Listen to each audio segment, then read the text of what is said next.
Well, the Ark of the Covenant is fascinating because it's the most important ritual object that Judaism has ever had.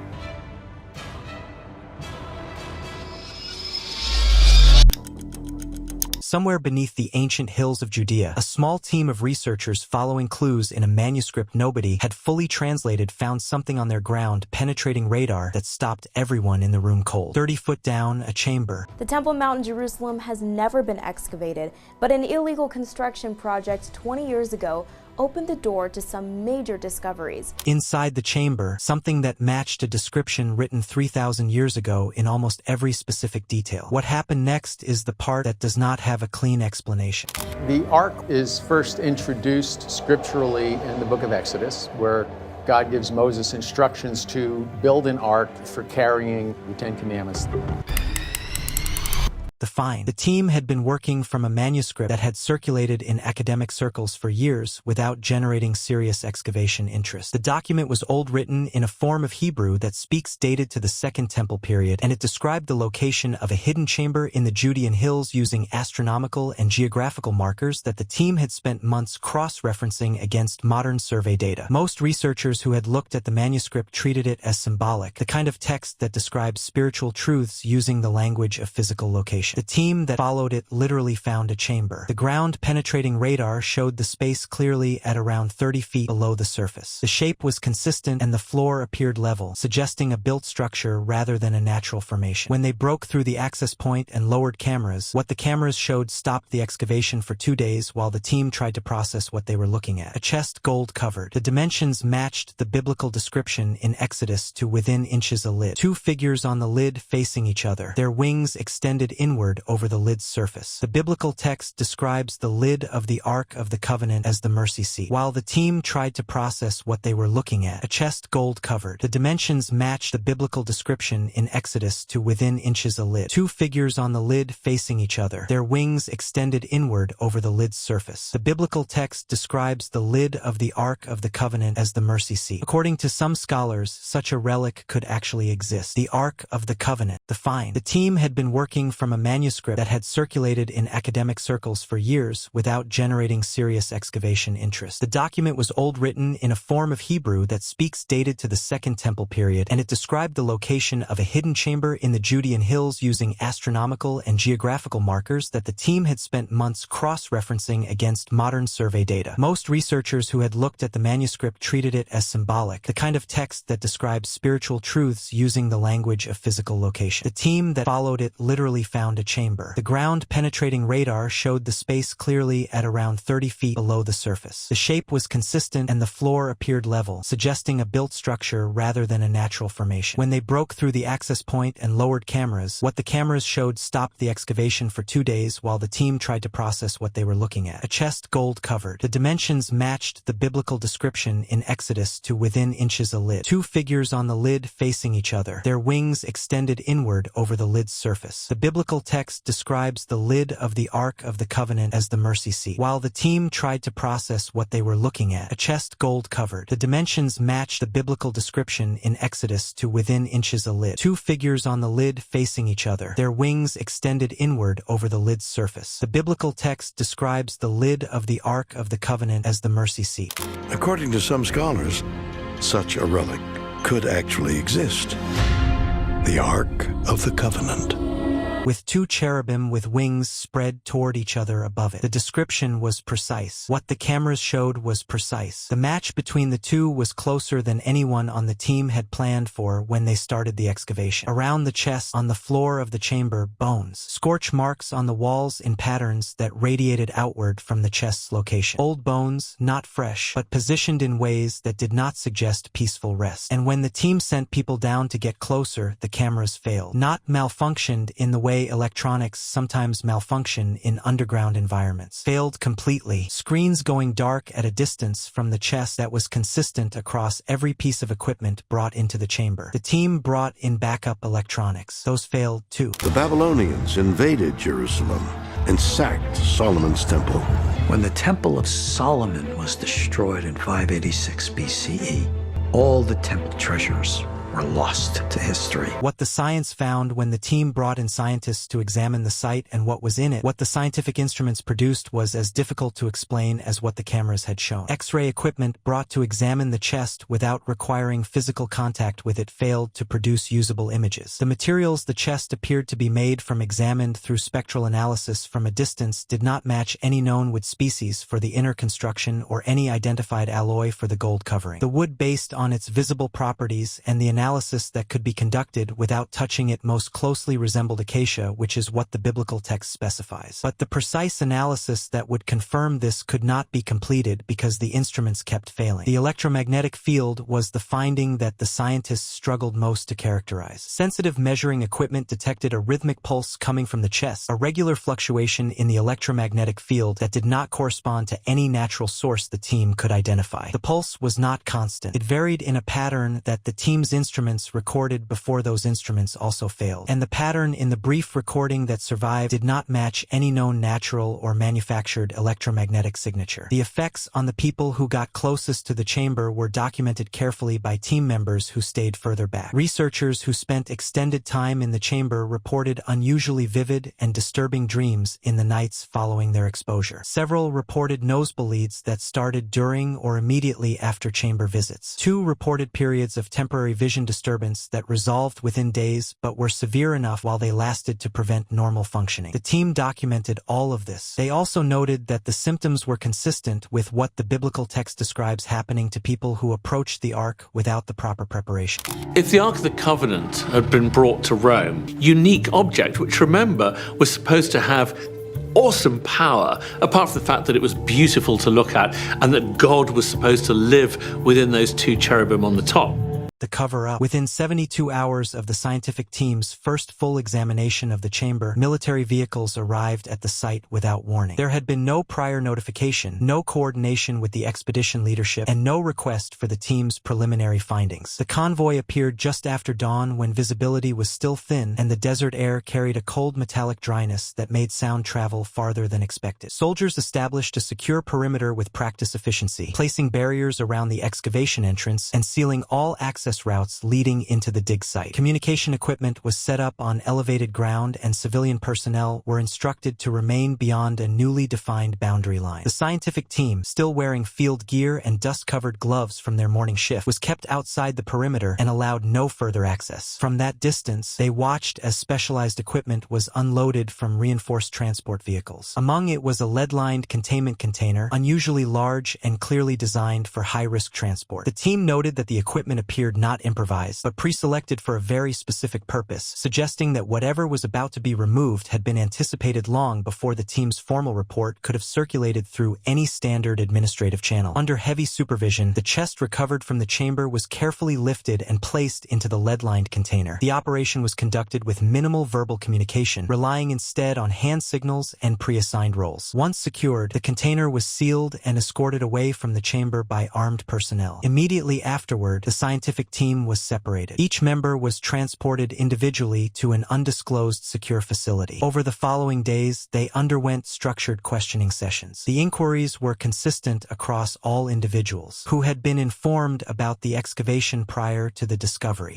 That it is built according to the same plan that the temple in Jerusalem, the Solomonic temple, was built. What the Bible is telling us, we can now see physically in archaeology. What documentation had been shared outside the team and whether any digital records, field notes, or communications had been duplicated or transmitted externally. Following the interrogations, each team member was presented with a comprehensive non-disclosure agreement. The document was extensive and unusually broad in scope, covering every aspect of the excavation, the chamber, the chest, and all observational data, both recorded and recalled. The language extended beyond direct disclosure, explicitly including indirect references, symbolic descriptions, and any future academic interpretation that could reasonably be traced back to the findings. Every member of the team signed. One member did not remain silent. Daniel Knox, a technician responsible for monitoring electromagnetic fluctuations during the excavation, uploaded a video online approximately 3 weeks after signing his agreement. The recording was short and deliberately composed. Knox appeared composed, speaking in a controlled tone, avoiding identifiable references to exact coordinates or institutional affiliations. He described anomalous equipment equipment failures, an intense electromagnetic disturbance recorded at the chamber's threshold, and the presence of a sealed chest that matched descriptions found in ancient biblical texts. In the video, Knox acknowledged explicitly that he was in violation of a legally binding agreement. He stated that, in his view, the potential public significance of the discovery outweighed the personal and legal consequences he was accepting. He also claimed he was recording and uploading the message from a location he had not disclosed to anyone. The video remained online for approximately 6 hours before being removed from every platform on which it had appeared. Shortly thereafter, Knox's phone went unanswered and diverted directly to voicemail. When colleagues and acquaintances visited his apartment, they found it empty with no indication of forced entry or struggle. As of the last available reports, Daniel Knox has not been seen or heard from again. The Temple Mount itself has never been excavated,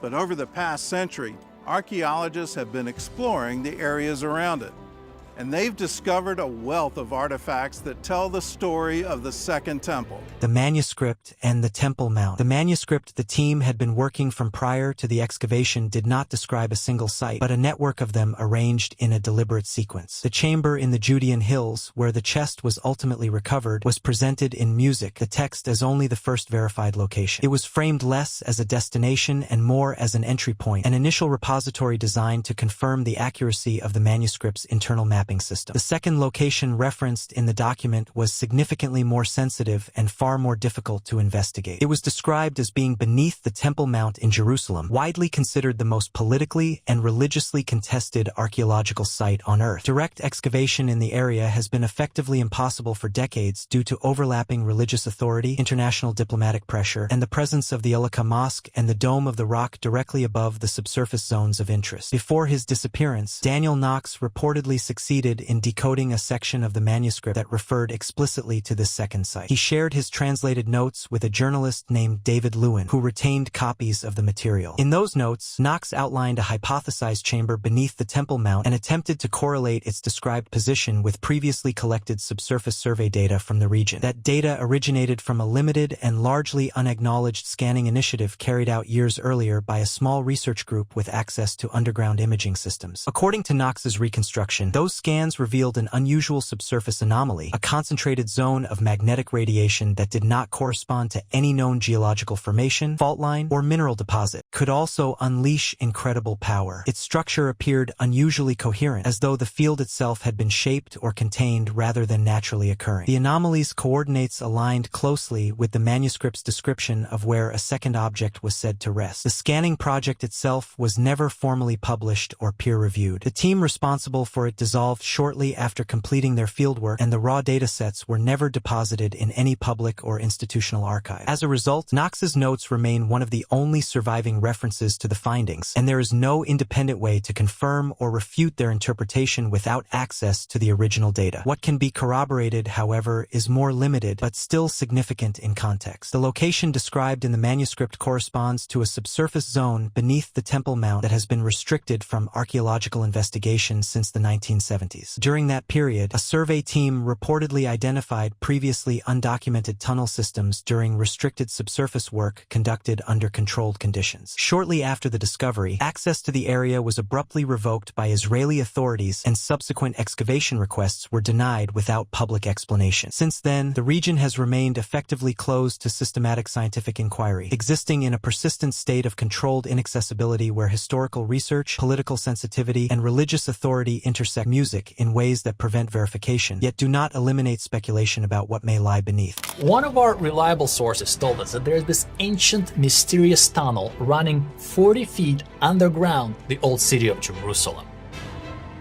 The historical trails the search for the Ark of the Covenant has produced a range of competing theories spread across different research traditions, and each of them has enough supporting evidence to take seriously and enough gaps to leave the question genuinely open. In a European museum, a metal plate that had been catalogued as a decorative artifact from the Roman period was re-examined by an independent researcher and identified as a map. The map showed a series of sealed tunnels beneath Jerusalem with markers indicating specific distances and directions from identifiable surface features. The research research was published in a small journal. The museum subsequently moved the plate to an off-disk storage facility. The researcher who published the analysis lost her academic position 6 months later over what the institution described as unrelated matters. The Ethiopian tradition is the most sustained and most institutionally embedded of the competing claims. The historical trails the search for the Ark of the Covenant has produced a range of competing theories spread across different research traditions, and each of them has enough supporting evidence to take seriously and enough gaps to leave the question genuinely open. In a European museum, a metal plate that had been catalogued as a decorative artifact from the Roman period was re-examined by an independent researcher and identified as a map. The map showed a series of sealed tunnels beneath Jerusalem with markers indicating specific distances and directions from identifiable surface features. The research was published in a small journal. The museum subsequently moved the plate to an off-disk storage facility. The researcher who published the analysis lost her academic position 6 months later over what the institution described as unrelated matters. The Ethiopian tradition is the most sustained and most institutionally embedded of the competing claims. Long before it was the religion of the Roman Empire, it was the religion here in Ethiopia. Ethiopia was the first Christian kingdom in the world. The Ethiopian Orthodox Church maintains that the Ark of the Covenant was brought to Ethiopia by Menelik, the son born to Solomon and the Queen of Sheba during a visit Menelik made to Jerusalem as a young man. The Ark is said to have been kept ever since in a chapel adjacent to the Church of Our Lady Mary of Zion in Aksum, Ethiopia. The chapel has a single guardian monk who is the only person allowed to enter it, chosen for life and replaced at death. The guardian never leaves the chapel grounds. When journalists and researchers have asked to see what is inside, the guardian's response is consistent. The Ark is there, cannot be shown to anyone, and that is the end of the conversation. No one who has entered the chapel in the modern period has come out to describe what is inside. The Ethiopian Church has maintained this position across every political upheaval, every invasion, and every change of government the country has experienced over 2,000 years. A document recovered from a British wartime archive describes a mission conducted in the early 1940s by a small Allied team sent to investigate reports of unusual activity in the Sinai Peninsula. The mission report, written by an archaeologist attached to the team named Dr. Emery Foster, was classified on its return and has never been officially declassified. A partial photocopy of the report circulates in research circles. The legible portions describe Foster examining a sealed underground chamber in the Sinai and concluding that it had been used for the storage of an object consistent with the biblical description of the Ark. It has long been believed that the Ark of the Covenant had some type of electromagnetic energy, a power that is not supernatural or spiritual in nature, but very much technological. The chamber, Foster wrote, was empty. He included a note about the age of the chamber's construction and a reference to evidence suggesting the object had been moved relatively recently in archaeological terms. Foster's published academic work after the war made no reference to the Sinai mission. He died in 1961. His personal papers were donated to a university archive and catalog. The inventory of those papers includes a reference to a sealed folder marked Sinai 1968, a date that is 27 years after the mission and 7 years after Foster's death, which is impossible unless the folder was added to the collection after his death by someone else.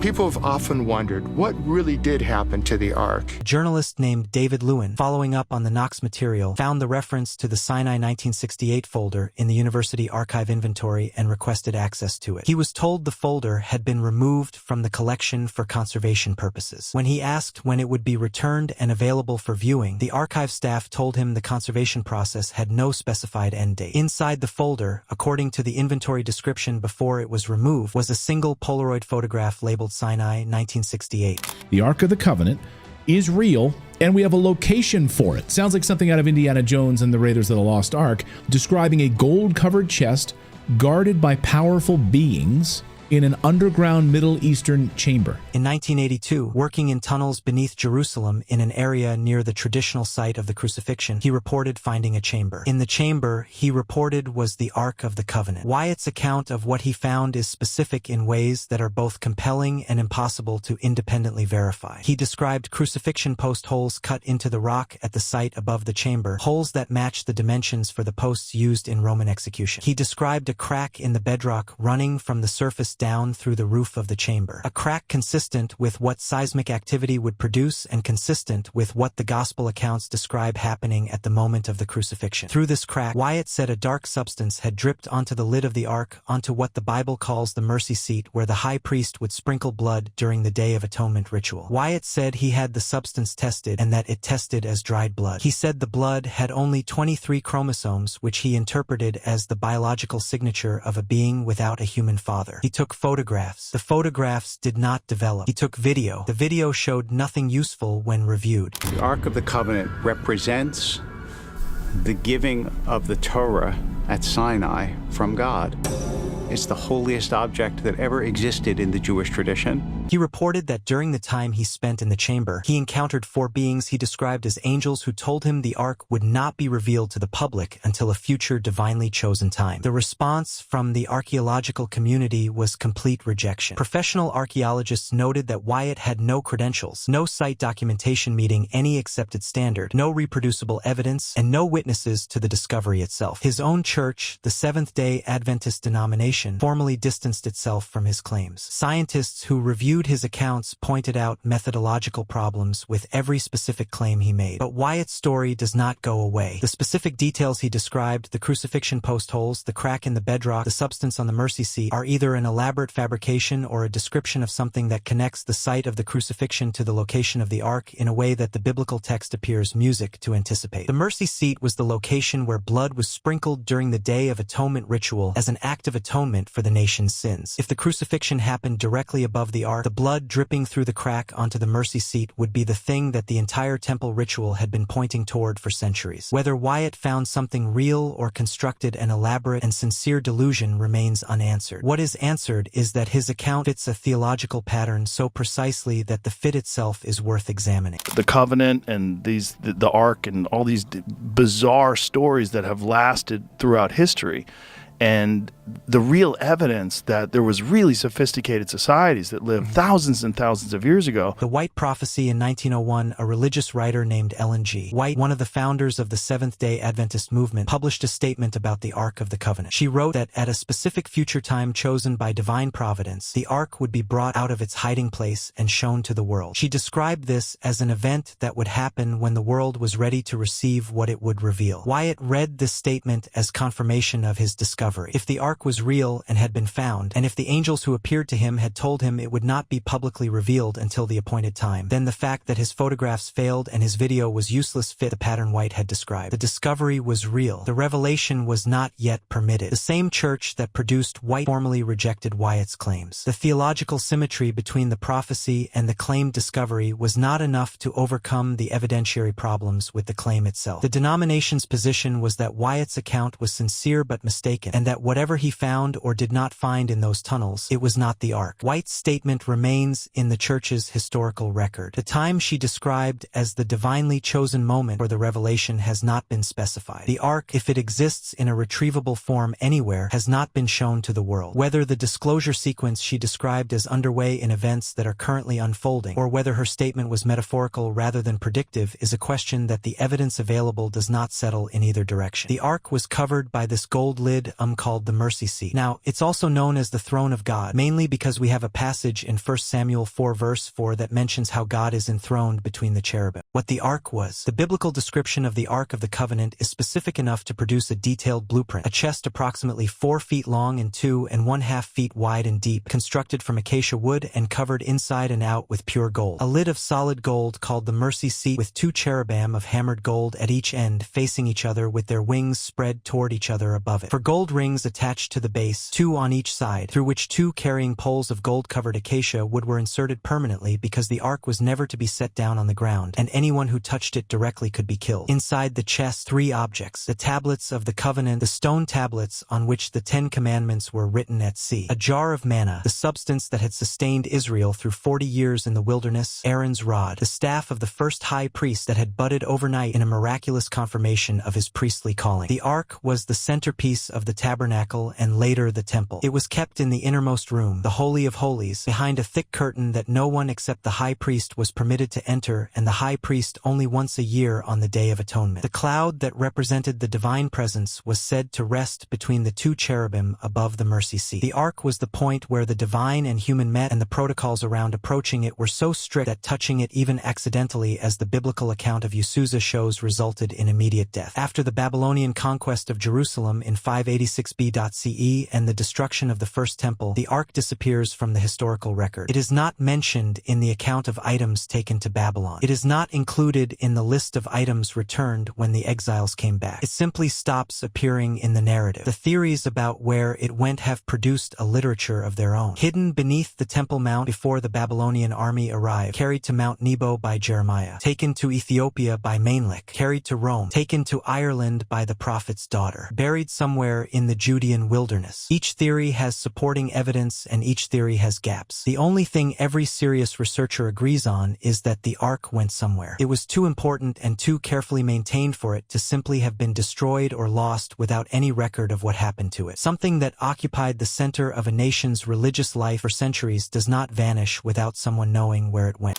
The major part of this structure is still hidden, needs to be excavated. What we have in hand is less than a quarter, I would say really much less. A recent finds in the excavations at the Gavati parking lot site near the Temple Mount in Jerusalem. Archaeologists working under the supervision of the Israel Antiquities Authority unearthed a gold ring dating to approximately 2,300 years ago. The ring was recovered from a layer consistent with the late Second Temple period, the same period when the ark would have been in the temple if it had not been removed or hidden earlier. The ring itself is not evidence of the ark. A piece of jewelry, however old and however beautifully made, is not a vessel containing the tablets of the law and Aaron's rod. But the proximity of the find to the Temple Mount complex and the date of the layer it came from reminded researchers following the ark question of something consistently overlooked in the popular treatment of the subject. The area around the Temple Mount has not been fully excavated. The underground systems beneath the old city of Jerusalem have been mapped partially and explored selectively, and the portions that have been closed to investigation have been closed for reasons that are political and religious rather than archaeological. Whatever is beneath the Temple Mount in the areas that have not been examined has not been examined. That is a simple music factual statement, and it is a statement that sits at the center of every music arc of the covenant theory that places the object in or near Jerusalem. The evidence for a hidden chamber in that location comes from multiple independent sources, including the music covert scanning that Knox referenced in his notes, the tunnel systems that survey teams found and were then blocked from following, and the manuscript that started the entire excavation in the Judean hills. None of this evidence is proof. All of it points in the same direction: the ark and the empty tomb. The theological pattern that connects the Ark of the Covenant to the resurrection of Jesus is one of the most interesting details in the entire history of this subject, and it is one that most people who follow either the archaeological or the theological trail separately never encounter because it requires holding both at the same time. When Mary Magdalene and the other women came to the tomb on the morning of the resurrection and looked inside, the Gospel of John describes what they saw: the burial cloths lying there, and at the head and at the feet 2 angels in white, 2 figures positioned at the head and the feet of the place where Jesus had been lying, 1 at each end. The mercy seat of the Ark of the Covenant had 2 cherubim, 1 at each end, their wings spread toward each other above the place where the blood was sprinkled and where the divine presence rested. 2 figures, 1 at each end, above the place of the central act. The parallel is exact, and it does not appear to be accidental. The 3 objects inside the ark were manna from the wilderness, the bread that came down from heaven to sustain life, a rod that budded from apparent death, demonstrating life coming from something that appeared finished, and the tablets of the law, the word of God written in stone. The theological tradition that reads the ark as pointing forward to Jesus sees these 3 objects as previews: the bread of life, the resurrection from the dead, and the word made flesh. 3 objects inside the container, 3 days in the tomb, 2 angels at each end. Whether the ark is a physical object sitting in a chamber somewhere waiting to be found, or a theological symbol whose meaning has been fulfilled and whose physical location is therefore less important than its spiritual significance, the 2 readings are not mutually exclusive. The physical and the theological can both be true simultaneously. An object can be real and hidden and also point beyond itself to something even more significant than its own existence. The search for the ark has always been understood as a search for the place where the divine and human meet. The resurrection account describes exactly that. The question of whether those 2 things are related, whether the physical object and the theological reality are connected in a way that was designed rather than coincidental, is the question the evidence in this subject keeps producing without fully answering. A chamber 30 foot down,